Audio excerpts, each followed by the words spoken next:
Hello everyone, welcome to my new blog. আজ হচ্ছে father's day. তো আমি আর আমার ভাই মিলে ডিসাইড করেছি বাবা আর কাকার জন্য একটা কেক নিয়ে আসবো, কেক কাটিং করাবো। তো আমরা রাস্তায় বেশ অনেকক্ষণ ধরে বাদরামো করলাম, তবু আমাদের টাইমই হচ্ছে না। তো রাত 9টা সাড়ে 9টা বাজে, তখন ভাবলাম যে চল এবার দোকানে যাওয়াটা দরকার, নইলে এবার দোকানটা বন্ধই হয়ে যাবে। তারপরে আমি আর আমার ভাই গল্প করতে করতে চলে গেলাম কেকের দোকানে, আর এটাই ডিসকাস করতে করতে যাচ্ছিলাম যে টোটাল আমাদের কত টাকা উঠেছে, কত টাকা দিয়ে কেক কিনবো আর বাকি টাকাটা কি করব। তো কেকের দোকান থেকে একটা কেক নিয়ে নিলাম, তারপরে চলে আসলাম বাড়ি।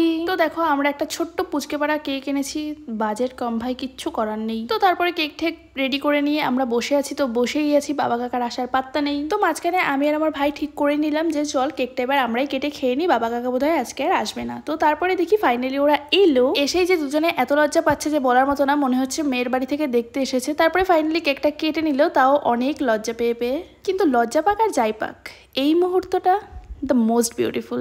তো আজকে তো শুধু কেক কাটিংটা হলো, এরপরে ফাদার্স ডে খাওয়া দাওয়া অন্য একদিন হবে, তোমাদের সাথে সবটাই শেয়ার করব। আর আজকে দুজনকে কিছুই গিফট দিলাম না, গিফটটাও পরেই একদিন দেবো। এবার চললো কেক খাওয়ানোর পর্ব। এবার দেখো আমার মুখটা দেখতে পাচ্ছ, এইভাবেই বাবা সবাইকে কেক খাইয়েছে আজকে। এবার আর কি, দুপুরে চিকেন কষা আর ফ্রাইড রাইস দিয়ে রাতের ডিনারটা কমপ্লিট করে আমার 4টে চোখের মধ্যে থেকে 2টো চোখ খুলে রেখে 2টো চোখ নিয়ে ঘুমাতে গেলাম। সো আজকের ভিডিওটা এই পর্যন্ত, দেখা হচ্ছে নেক্সট ভিডিওতে। Bye guys.